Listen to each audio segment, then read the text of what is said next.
And you know the history with the Detroit Pistons with the Houston Rockets.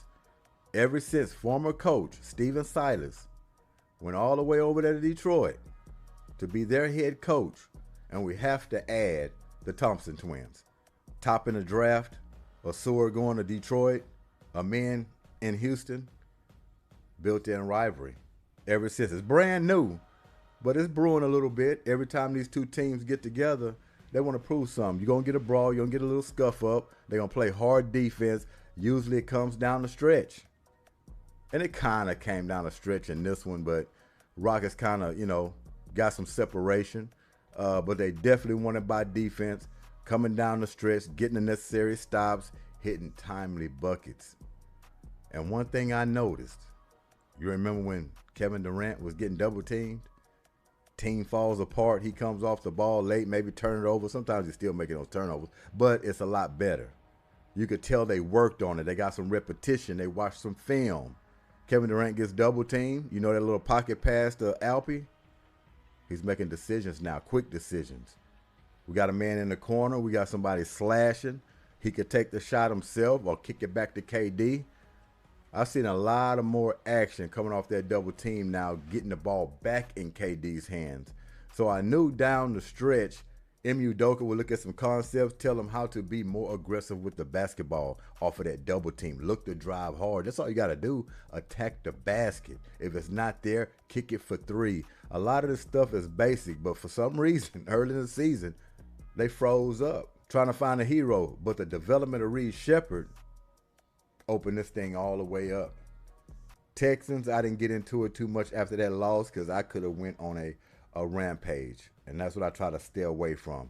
Because the whole C.J. Stroud thing and everything, I can write a book on that C.J. Stroud situation. I really can. And I'm not fit to do it right here, but I believe y'all know how I feel about that situation with C.J. Stroud. I've seen it coming from a mile away. Talked about it throughout the season. So I don't want to get into that because there's a lot of emotion and passion behind that. And I'm not going to just jump on that young man right now. But I'm telling you, sooner or later, I'm going to have to address the situation. But it ain't nothing really new. It's the same old stuff with CJ. But it's disappointing. Very disappointing. The Texans had an opportunity of a lifetime this season. Like I said before, they had the best path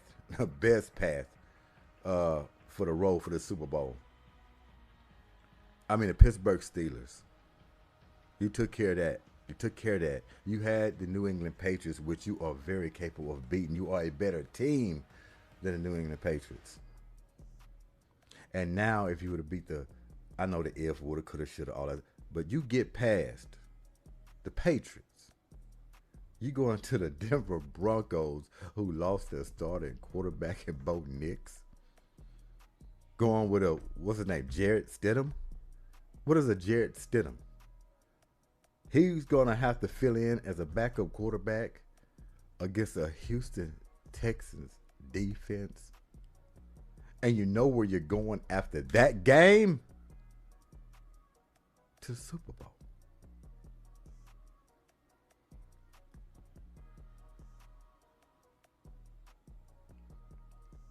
Can you understand how disappointing and how hurtful that can be? And how it can rage you? And all you had to do is just not lose the game? If you're talking about C.J. Stroud?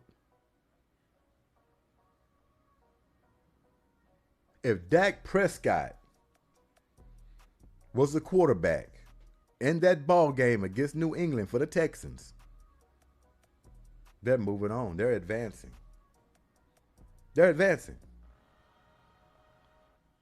If Jay Cutler was a starting quarterback for the Houston Texans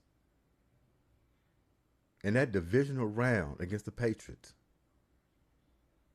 they're moving on.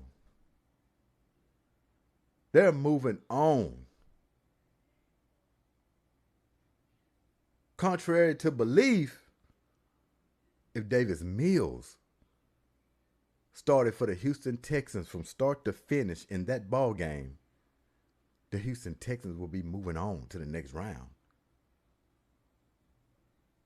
it ain't much CJ Stroud could have done. But don't lose it.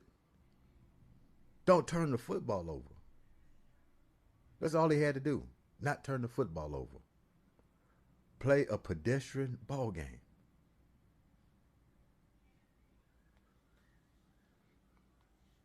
See, y'all got me talking about it, man. Y'all got me talking about it. I'm finna get off of it. But I'm gonna leave it with this. I'm gonna leave it with this. With the CJ Stroud situation. I'm gonna leave it with this. I think this man said, I didn't break down all his press conferences, but I don't like what he's doing in the press conference. First of all, he should be in hiding right now. Yeah. Forget all this trying to put your chest out and face it, because he already was delusional anyway. After bad games, he goes up there and act like he played. He do not want to. Nobody wants to mention anything. Everybody's walking around the damn campus on eggshells. Nobody wants to criticize C.J. Stroud, including the head coach, which that's a whole nother story. I can go to a whole nother page on that. All right? But everybody's delusional. It's like we already know he's fragile, but they don't want to crack that egg. They tiptoeing around, even C.J. Stroud. He don't want to just go. Look, the best thing C.J. Stroud could have done after that ball game is to went up there and said, it's on me. I dropped the ball. I screwed it up. I let my teammates down. It hurts. I'm in pain right now. I can't wait to next season. And I know nobody wants to hear that. There's no excuses. I turned the football over. I should have been more careful with the football. I went out there trying to make plays, bodies around me, pocket collapsing. I should have made better decisions. I should have threw the ball away. I should have took a sack. A sack is, and putting the football is better than turning it over, putting your defense on a short field. This was on me. I'm going to get better in the offseason. It won't be too much offseason for me to begin with. I might take 2 weeks off, but I got to get back at it. This thing is in my head. It's driving me crazy. I let my teammates down. We worked our ass off to get to this point. I dropped the ball. That was the best approach C.J. Stroud should have took. He would have got a lot of respect off of that. We would have understood. I would have backed him up. I'm like, damn, he effed up the game, but he owned that. I can't wait till next season.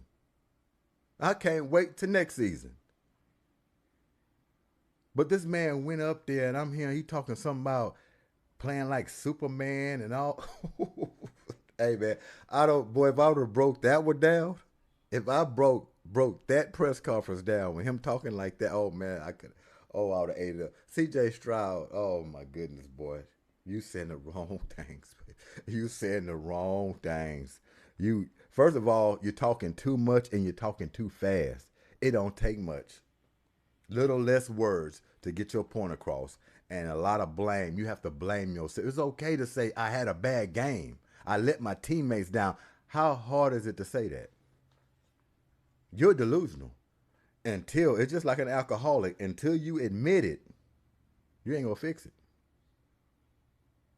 You have to admit you had a bad game. I lost it for us. You can't even fix your mouth. You have to say that. Your teammates will respect you for that. But patching it up and hiding and blaming this and that, and I play Superman and defense is good and blah, blah, blah, blah. Nobody want to hear that. Get your act together. Because that contract that's supposed to be coming up for you, I'll be honest with you, I'm not breaking bread. I'm not. I'm holding you off. I'm sorry. I don't like getting in front of people's money, but I'm the owner. I'm holding you off. Prove something to me. I got to see another year of it. All right? I got to see another year of it. All right? But like I said, y'all got me talking about this. This turned into a damn Houston Texans broadcast. I don't want to do that.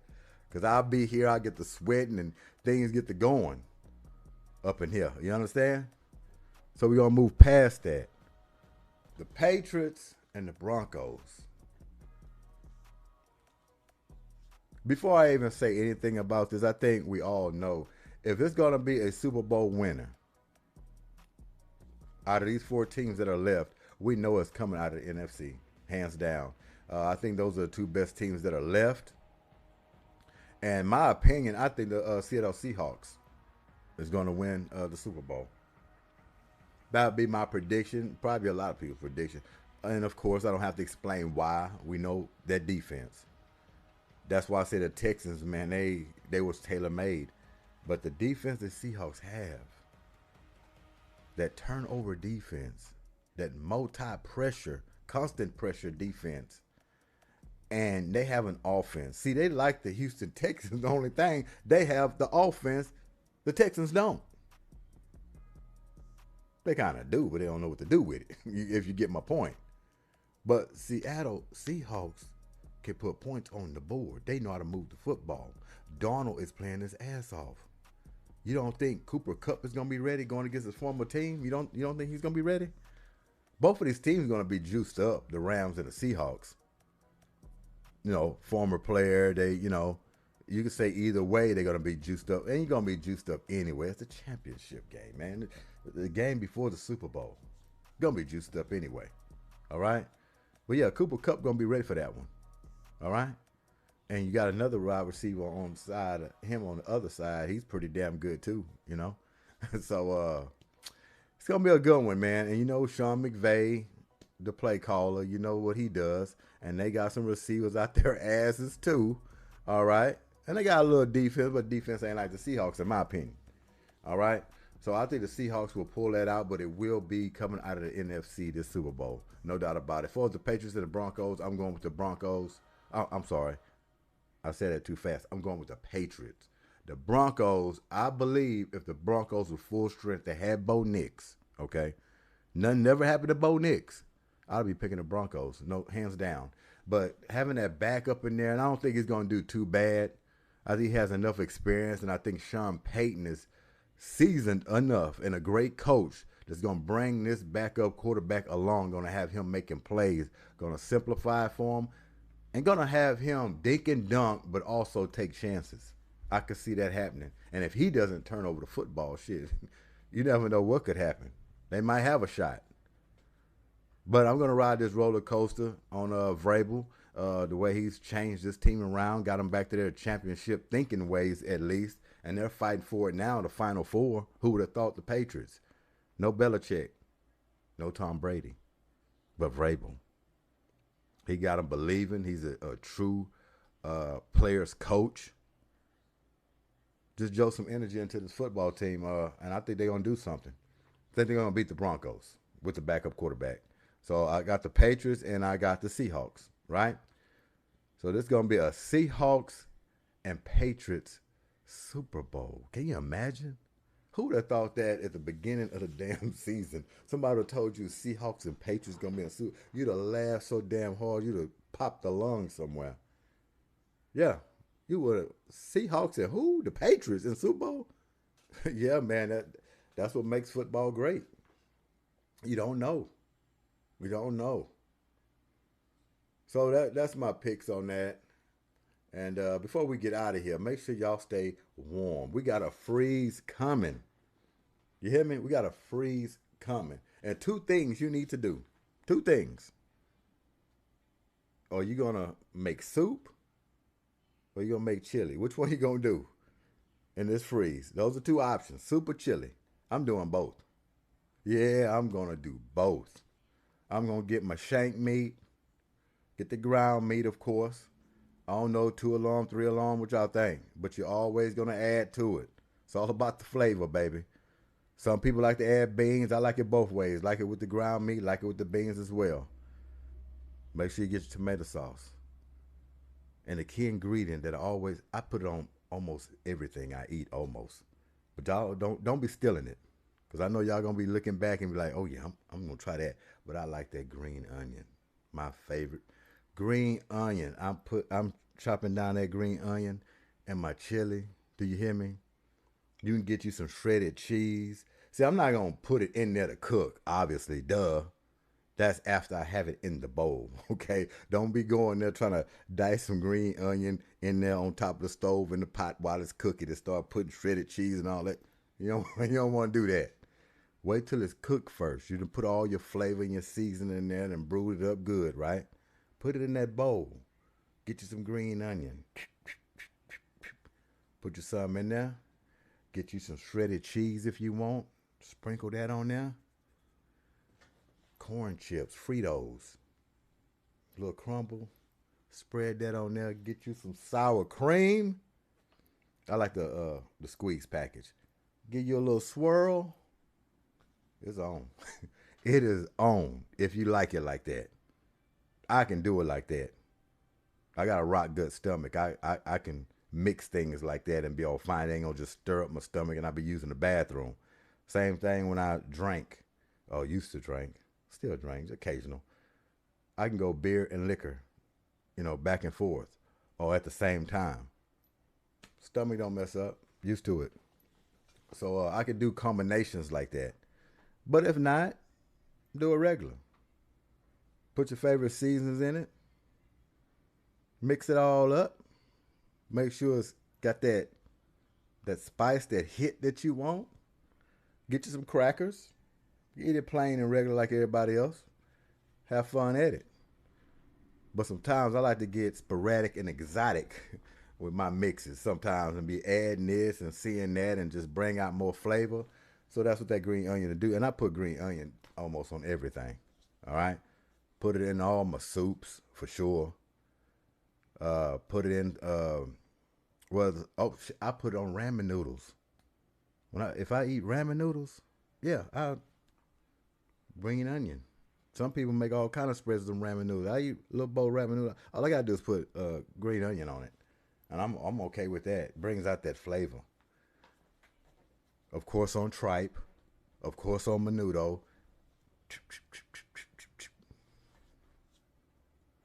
Yeah, put it all in there. I forgot the can of vegetables too. Obviously in the soup. Your peas, your carrots, all that. Your soup bones. You can put you some oxtails up in that baby. Of course. Shank meat. Potatoes, of course. Hey, man. A lot of things, mix it up. But this is the weather for it. This is the freeze for it. Hunker down. All right? Hunker down. Enjoy it.